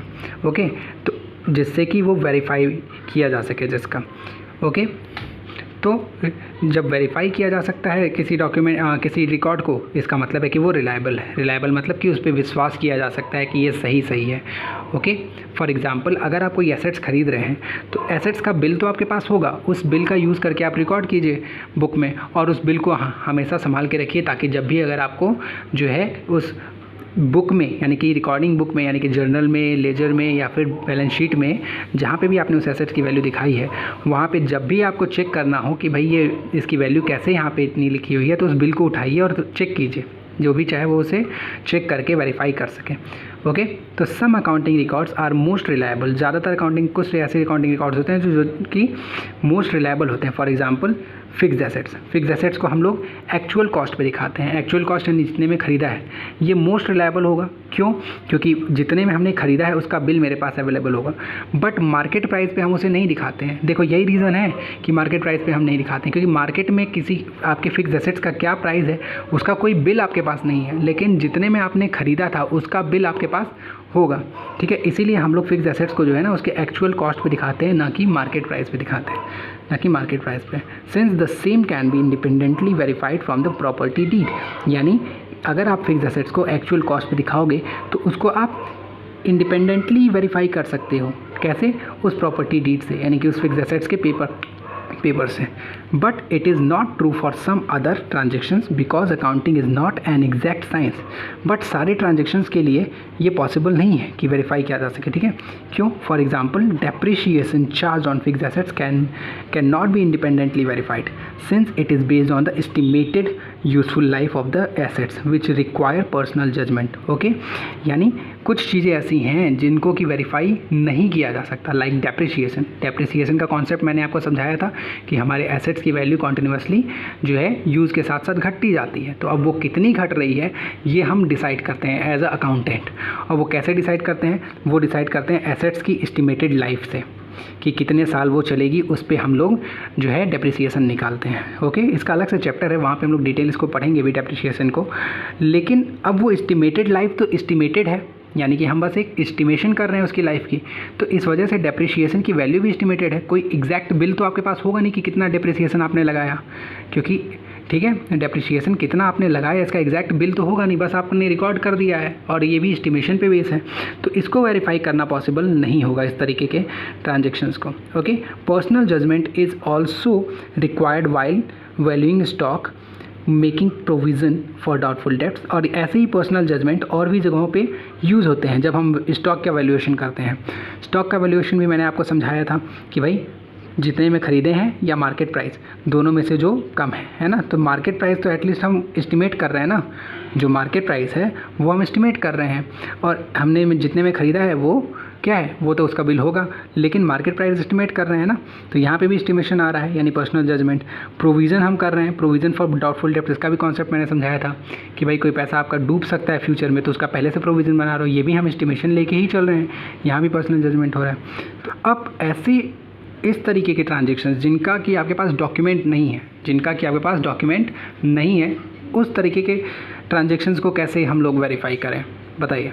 उसके लिए क्या होगा, उसके लिए आपको ये ध्यान रखना होगा कि जो भी आप ट्रांजेक्शन्स को पर्सनल जजमेंट पे, यानी अपने दिमाग से, सिर्फ अपने दिमाग से उसको रिकॉर्ड कर रहे हो, यानी उसका कोई रिकॉर्ड उसका कोई आपके पास जो है बिल वगैरह नहीं है, वो फ्री फ्रॉम बाइज हो। फ्री फ्रॉम बाइज मतलब उसमें कोई भी धोखाधड़ी ना हो, वो जो है अपने फेवरेबल कंडीशन बनाने के लिए ना किया गया हो।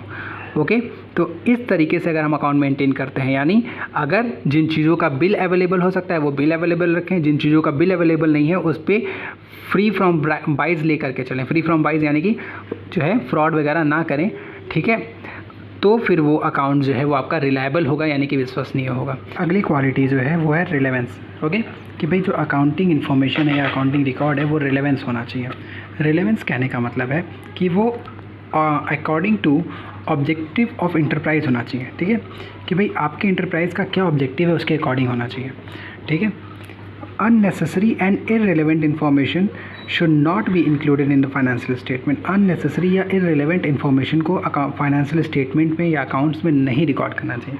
For example, number of debtors से आपको कोई मतलब नहीं है, आपको मतलब किससे होना चाहिए, अमाउंट ऑफ डेटर्स से, यानी कितने रुपए के डेबिटर्स आपके हैं इससे मतलब होना चाहिए आपको।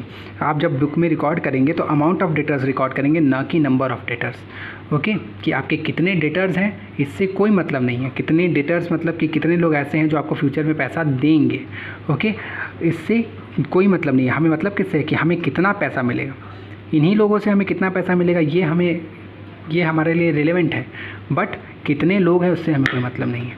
ओके, तो जो भी अकाउंटिंग इन्फॉर्मेशन है या जो भी अकाउंटिंग रिकॉर्ड्स हैं वो कैसा होना चाहिए, रिलेवेंट होना चाहिए। रिलेवेंट यानी कि रिलेवेंस होना चाहिए। रिलेवेंस यानी कि according to objective of enterprise होना चाहिए, एंटरप्राइज के ऑब्जेक्टिव के हिसाब से होना चाहिए।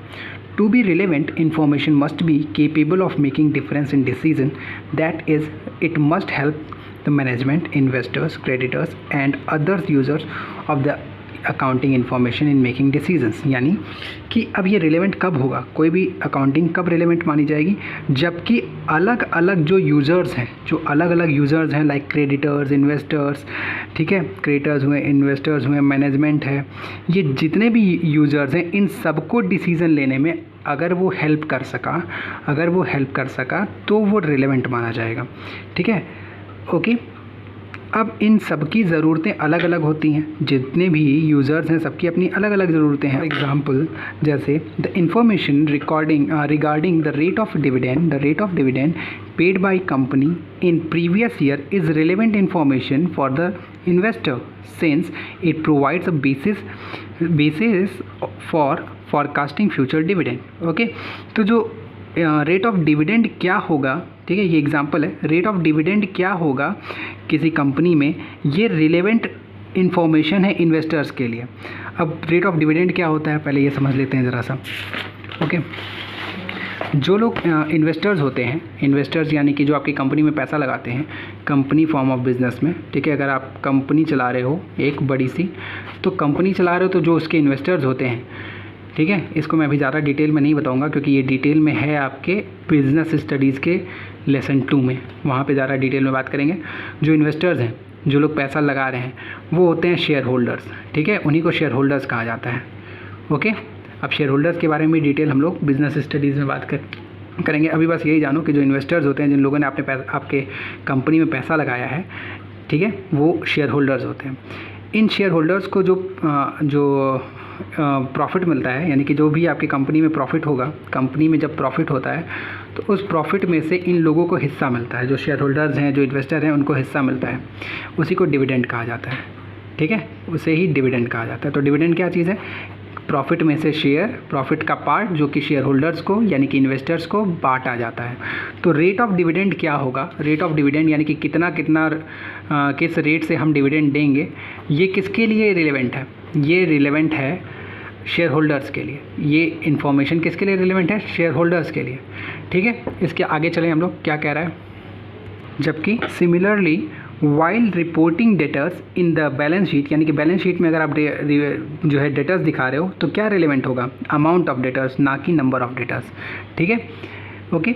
अब आगे देखिए, an account is usually faced. अब देखो, कोई भी अकाउंटेंट जो है वो एक प्रॉब्लम फेस करता है जब वो अकाउंटिंग डाटा को सेलेक्ट करता है कि कौन से डाटा को हम अकाउंट्स में दिखाएं, कौन से डाटा को नहीं दिखाएं। अब ये प्रॉब्लम क्या है भाई, देखो, जितने भी यूज़र्स हैं उन सब का अपना अलग अलग इंटरेस्ट या अलग अलग नीड होती है। For example the information required by the bankers will not necessarily be the same as the required by the investors. यानी बैंकर्स को जो इन्फॉर्मेशन चाहिए वो ज़रूरी नहीं है कि जो इन्वेस्टर लोग हैं उनको भी वही इन्फॉर्मेशन चाहिए। बैंकर्स कौन, लाइक बैंक वगैरह, बैंक को क्या इन्फॉर्मेशन चाहिए, बैंक को इन्फॉर्मेशन चाहिए कि क्या आप बैंक का पैसा वापस कर पाएंगे या नहीं, है ना। लेकिन इन्वेस्टर्स को क्या चाहिए, जो इन्वेस्टर्स हैं, इन्वेस्टर्स यानी कि जो लोग पैसा लगाते हैं आपके बिज़नेस में मालिक के रूप में, तो जो लोग पैसा लगाते हैं उन लोगों को चाहिए कि बिज़नेस प्रॉफिट में है या नहीं है, प्रॉफिटेबिलिटी कैसी है, ठीक है, और डिविडेंड, रेट ऑफ डिविडेंड क्या है, ये सारा इन्फॉर्मेशन चाहिए। तो कोई ज़रूरी नहीं है कि इन दोनों लोगों का जो इन्फॉर्मेशन, जो दोनों लोगों की ज़रूरत है वो सेम हो, इसीलिए दोनों लोगों के लिए एक ही डाटा रेलेवेंस हो, ये ज़रूरी नहीं है।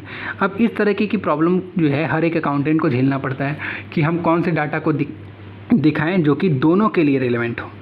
ठीक है, कौन से डाटा को दिखाएं जो कि दोनों के लिए रिलेवेंट हो। Hence the accountant will have to study the need of various users and find out which information is common and relevant to all the users। यानी इसलिए अकाउंट को क्या समझना पड़ता है, अकाउंटेंट जो है उसको समझना पड़ता है कि कौन सा ऐसा इन्फॉर्मेशन है जो कि सबके लिए रिलेवेंट हो, जितने भी यूज़र्स हैं उन सब के लिए रिलेवेंट हो। इन एडिशन नहीं तो फिर होगा क्या, अगर वो नहीं समझ पाता है ये चीज़ तो उसको प्रॉब्लम क्या होगी कि किसको प्रायोरिटी दें किसको नहीं दें, मतलब किसके लिए हम लोग डाटा तैयार करें, किसके लिए इन्फॉर्मेशन तैयार करें। For example, certain information regarding the profitability may be relevant to the creditors, but its disclosure may be harmful to the interest of shareholders। Okay देखिए, अगर आपने प्रॉफिटेबिलिटी के डाटा को, प्रॉफिटेबिलिटी यानी कि कंपनी को कितना प्रॉफिट हो रहा है, क्या हो रहा है, ये डाटा अगर आप पूरा शो करते हो तो क्रेडिटर्स के लिए तो फ़ायदेमंद है भाई। क्रेडिटर्स के लिए कैसे फ़ायदेमंद है, क्रेडिटर ये सोचेंगे या जानेंगे कि इस कंपनी में कितना प्रॉफिट हो रहा है, ज़्यादा प्रॉफिट हो रहा है, यानी कि मेरा पैसा आसानी से वापस मिल जाएगा। बट शेयर होल्डर्स के लिए ये नुकसानदायक है। शेयर होल्डर्स का कॉन्सेप्ट अभी मैंने समझाया, कंपनी के जो इन्वेस्टर होते हैं, कंपनी में जो लोग पैसा लगाते हैं मालिक के रूप में, वो शेयर होल्डर्स कहलाते हैं। इसके बारे में डिटेल हम लोग बिजनेस स्टडी में पढ़ेंगे भी, ठीक है। तो वो क्या कहलाते हैं, शेयर होल्डर्स कहलाते हैं। तो अब इनके लिए वो नुकसानदायक है कि अगर आप प्रॉफिट सारा का सारा शो कर दो तो। क्यों? क्योंकि प्रॉफिट में से हिस्सा किसको मिलना है, इन्हीं को। तो जब आप सब कुछ पैसा जो है इस हिसाब से शो कर दो कि क्रेडिटर्स को आप पेमेंट ज़्यादा करोगे, क्रेडिटर्स को पेमेंट ज़्यादा करोगे तो फिर इनको तो हिस्सा कम मिलेगा ना, यानी इनका एक तरीके से नुकसान होगा। इसलिए जो चीज़ क्रेडिटर्स के लिए रिलेवेंट है वो शेयर होल्डर्स के लिए रिलेवेंट नहीं है। मतलब सबके अपने अलग अलग ज़रूरतें हैं, बट आपको ढूंढना क्या है, आपको ढूंढना है कि वो चीज़ें जो कि सबके लिए रिलेवेंट हो, जो कि सबके लिए रिलेवेंट हो। इस तरीके से आपको अकाउंटिंग इन्फॉर्मेशन को रखना है, ठीक है। आपको इस तरीके से अकाउंटिंग रखना है, इस तरीके से रिकॉर्ड्स रखना है जो कि सारे यूज़र्स के लिए रिलेवेंट हो, सबके लिए ज़रूरी हो। ओके, मतलब ऐसे ही रिकॉर्ड रखना है कि भाई सबका काम हो जाए। ओके, चलिए आगे देखते हैं। अब ये कैसे डिसाइड करेगा अकाउंटेंट कैसे डिसाइड करेगा कि कौन सी चीज़ ऐसी होगी जो सबके लिए रिलेवेंट हो। वो जो है concept of truth, justice and fairness पे डिसाइड कर सकते हैं। यानी जब हम सारी चीज़ें सच दिखाएं रिकॉर्ड्स में, जस्टिस के साथ दिखाएं और फेयरनेस के साथ दिखाएं, ठीक है, तो फिर वो चीज़ है यानी वो रिकॉर्ड सबके लिए रिलेवेंट होगा। क्यों? अगर हम सारा सही डॉक्यूमेंट दिखाएंगे, सारा सही रिकॉर्ड दिखाएंगे तो वो सब लोग यूज़ कर सकते हैं, ठीक है। बैंकर्स भी उसका यूज़ कर सकते हैं, इन्वेस्टर्स भी यूज़ कर सकते हैं, शेयर होल्डर्स भी यूज़ कर सकते हैं, क्रेडिटर्स भी यूज़ कर सकते हैं। ओके, चलिए आगे देखते हैं। अगली जो क्वालिटी होनी चाहिए एक अकाउंटिंग रिकॉर्ड में वो है अंडरस्टेबिलिटी, यानी जो आपका अकाउंटिंग रिकॉर्ड है वो अंडरस्टेबल हो। अंडरस्टेबल मतलब समझने लायक हो, सबके समझने लायक हो, ठीक है। वो उसको ईज़िली अंडरस्टूड किया जा सके, चाहे वो जो यूज़र है उसको अकाउंट्स के बारे में नॉलेज हो या ना हो, उसे समझ सके थोड़ी बहुत मेहनत के साथ ही, तो वो अंडरस्टेबल माना जाता है। यानी आपका अकाउंटिंग रिकॉर्ड इस तरीके का होना चाहिए जिसको समझने के लिए कोई बहुत ज़्यादा अकाउंटिंग नॉलेज नहीं ज़रूरत हो, ठीक है। तो अब ये बनेगा कैसे आपका अकाउंटिंग रिकॉर्ड जो है वो अंडरस्टेबल होगा। इसको करने के लिए आपको जो है एक्सप्लेनरी नोट्स की ज़रूरत पड़ती है कि भाई जो भी आप अकाउंटिंग रिकॉर्ड तैयार कर रहे हैं उसमें एक्सप्लेनरी नोट्स यूज़ करिए, ठीक है। मतलब आप जो है जो भी आप ट्रांजैक्शन दिखा रहे हैं उसको एक्सप्लेन करिए। इसी को करने के लिए ना हम लोग जब जर्नल एंट्री करते हैं तो जर्नल एंट्री में हम लोग नीचे नरेशन लिखते हैं, ठीक है। जो भी जर्नल एंट्री हम करेंगे उसके नीचे एक नरेशन लिखेंगे। नरेशन में एक शॉर्ट नोट होता है कि वो ट्रांजैक्शन किस चीज़ से रिलेटेड है, ठीक है। जो भी ट्रांजैक्शन का जर्नल एंट्री हमने किया है वो ट्रांजैक्शन किस चीज़ से रिलेटेड है वो नरेशन में हम लोग लिखते हैं, ओके, ताकि वो ईज़िली समझ में आए और याद रहे कि ये ट्रांजैक्शन किस से रिलेटेड है, जिससे कि वो जर्नल एंट्री मोर अंडरस्टेबल होगा, ओके। और क्या कर सकते हैं हम जिससे कि और समझ में आ जाए आसानी से हमारा अकाउंट। उसके लिए हमने जो भी मेथड ऑफ डेप्रिसिएशन यूज़ किया है उसका एक एक्सप्लेनरी नोट दे दें, मतलब एक नोट दे दें कि हमने ये मेथड यूज़ किया है डेप्रिसिएशन लगाने के लिए। डेप्रिसिएशन लगाने के बहुत से मेथड होते हैं, उसमें से कौन सा मेथड आपने यूज़ किया है वो आप नोट्स में दिखा दीजिए। Methods of valuation of inventory का जो वैल्यूएशन आपने किया है उसको किस मेथड से किया है ये भी आप दिखाइए, ठीक है।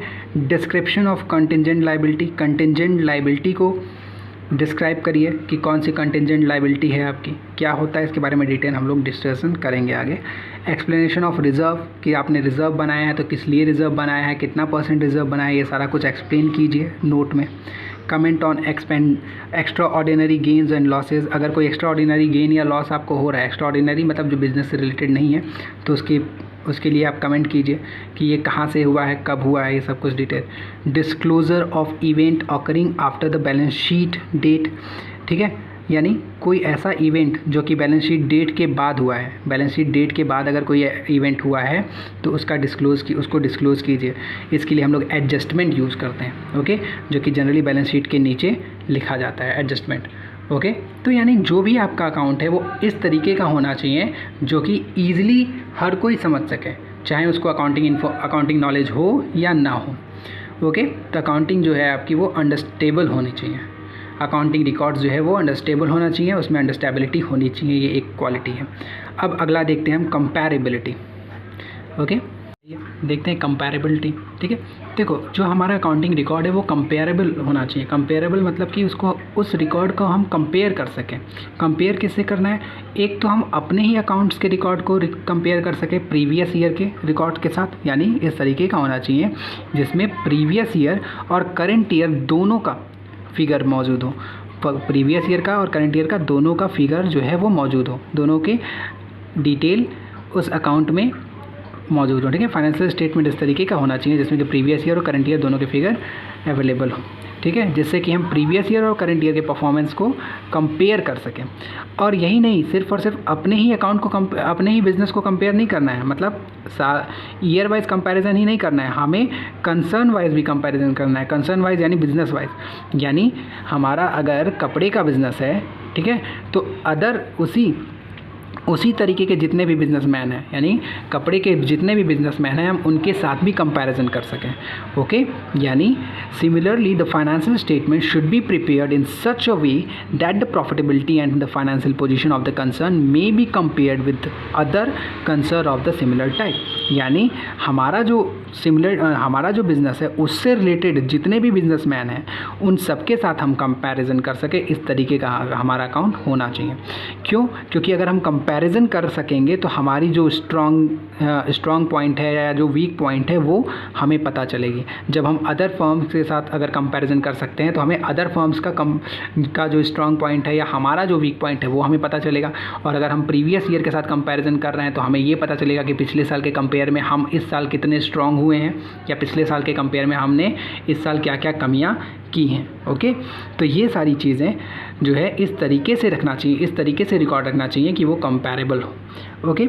अब ये कैसे होगा, कैसे किया जाए, कैसे कंपैरेबिलिटी लाई जाएगी अकाउंट में? देखो, comparability is possible when different firm in the same industry adopt the same accounting principle. यानी अगर जो है कंपैरेबिलिटी लानी है आपको, तो अगर एक ही टाइप के जितनी भी इंडस्ट्रीज़ हैं, ठीक है, different firm in the same industry, यानी एक इंडस्ट्री में जो अलग अलग फर्म है जो कि एक ही टाइप का बिज़नेस कर रही है, जैसे कि मैंने कपड़े का एग्जांपल अभी लिया था कि कपड़े के बिजनेसमैन जितने भी हैं वो सारे के सारे अपने रिकॉर्ड्स को एक ही प्रिंसिपल यानी एक ही तरीके से रखें, एक ही रूल्स रेगुलेशन को फॉलो करके रखें, तो फिर आप कंपेयर कर सकते हो। जैसे फॉर एग्ज़ाम्पल डेप्रिसिएशन का मैंने आपको बताया था कि कई सारा मेथड होता है, उसमें से एक मेथड है डिमिनिजिंग बैलेंस मेथड, ओके।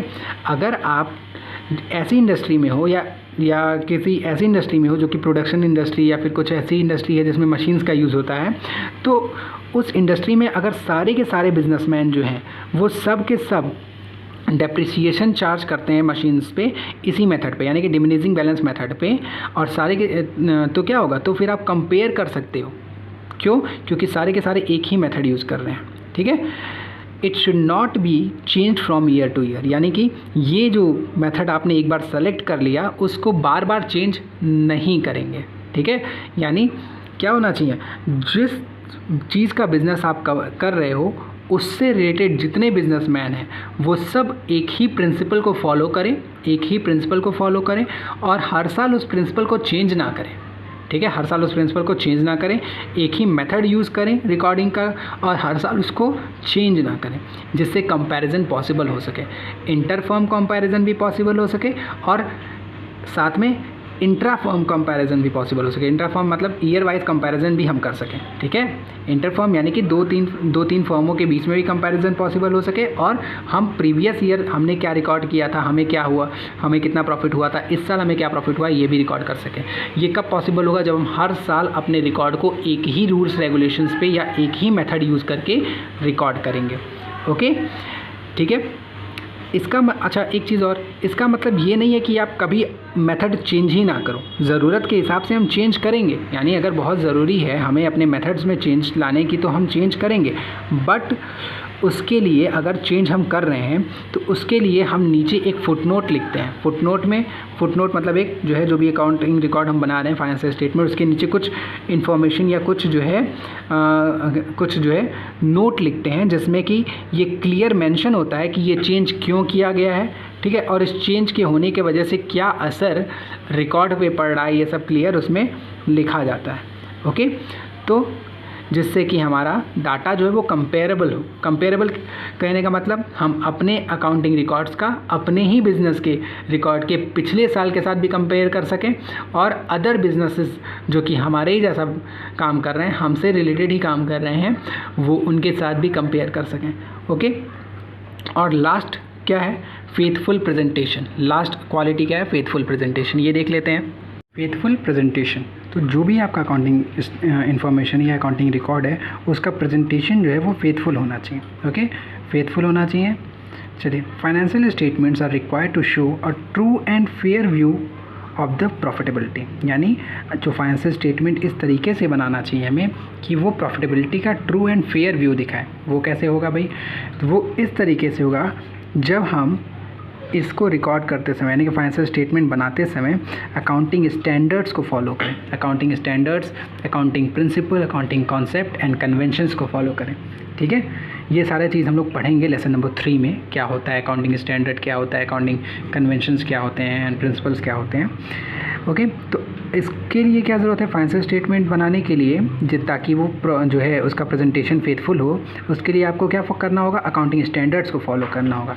कुछ रूल्स रेगुलेशंस होते हैं जिनको फॉलो करना कंपलसरी है, ठीक है। अगर हम उसे फॉलो करेंगे अकाउंटिंग स्टैंडर्ड्स को, तो हमारा जो अकाउंट प्रिपेयर होगा वो ट्रुथफुल होगा और फेथफुल होगा।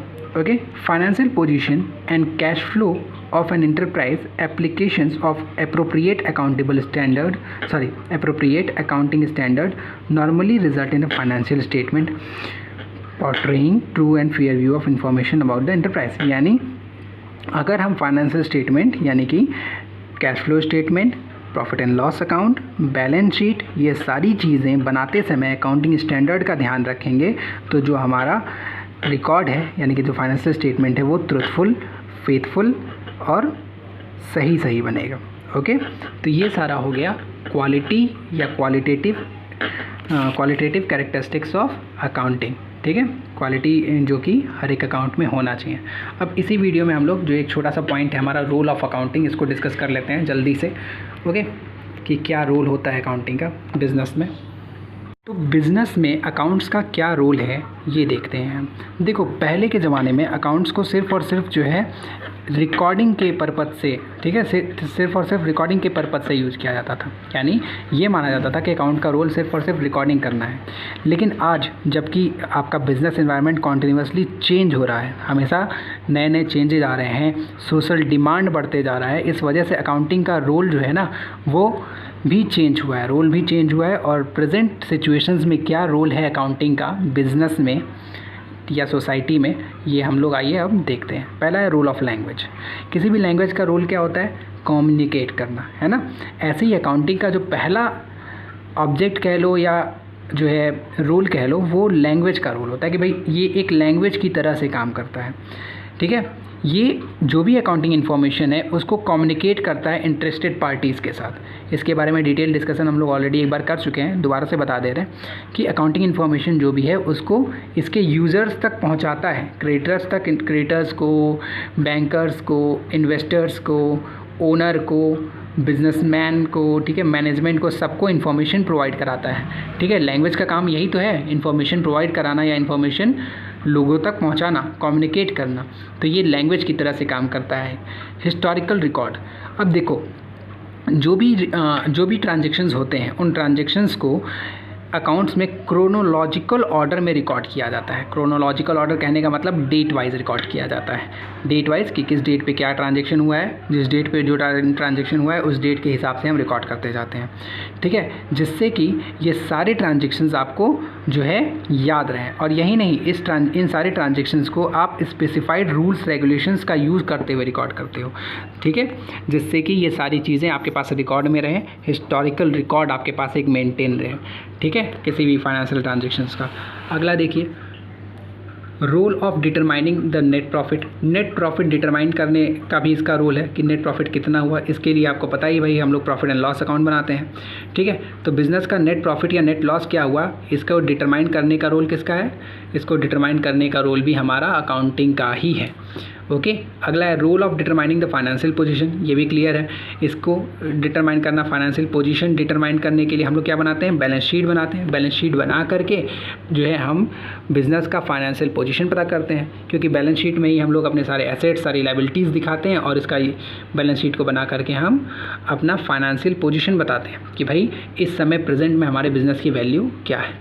रोल ऑफ इंफॉर्मेशन सिस्टम, इसके बारे में तो डिटेल हम लोगों ने डिस्कशन किया था कि भाई ये इंफॉर्मेशन सिस्टम की तरह काम करता है, लोगों तक इंफॉर्मेशन पहुंचाता है, जो इसके एंड यूज़र्स हैं, जो अकाउंटिंग के यूज़र्स हैं, जो भी इंटरेस्टेड पार्टीज़ हैं उन सबको इंफॉर्मेशन प्रोवाइड कराता है, ठीक है। अकाउंटिंग रिकॉर्ड्स के बारे में, ट्रांजेक्शन्स के बारे में जितनी भी इंफॉर्मेशन उनको ज़रूरत है वो उनको प्रोवाइड कराता है। तो इंफॉर्मेशन सिस्टम का भी एक काम करता है। रोल ऑफ सर्विस प्रोवाइडर, ये मैनेजमेंट को सर्विस प्रोवाइड करता है, ठीक है, ओके। तो जो भी मैनेजमेंट है या फिर other user, not only the management, ठीक है, सबको क्वांटिटेटिव फाइनेंशियल इन्फॉर्मेशन जो है प्रोवाइड कराने की सर्विस कराता है। क्वांटिटेटिव फाइनेंशियल इन्फॉर्मेशन से रिलेटेड इन्फॉर्मेशन प्रोवाइड करके, क्वांटिटेटिव फाइनेंस से रिलेटेड, जिसकी फाइनेंशियल यानी कि मनी में मेजर किया जा सके, इससे रिलेटेड इन्फॉर्मेशन प्रोवाइड करके एक तरीके से सर्विसेज को प्रोवाइड करा रहा है। तो रोल ऑफ सर्विस प्रोवाइडर भी हो गया ये, ओके। तो रोल ऑफ सर्विस जो है, रोल ऑफ अकाउंटिंग में क्या क्या देखा आपने? अकाउंटिंग सर्विस प्रोवाइडर की तरह काम करता है, इन्फॉर्मेशन सिस्टम की तरह काम करता है, फाइनेंशियल पोजीशन डिटरमाइन करने का काम करता है, नेट प्रॉफिट डिटरमाइन करने का काम करता है, हिस्टोरिकल रिकॉर्ड रखने का काम करता है, ठीक है, जो भी ट्रांजैक्शन आपके बिजनेस में हुआ उसको रिकॉर्ड करने का ट्रांजैक्शन का काम करता है, और लैंग्वेज का भी काम करता है। इसी के साथ चैप्टर नंबर 1 होता है ख़त्म। अब चैप्टर नंबर 2 डिस्कस करेंगे हम लोग अगले वीडियोज़ में।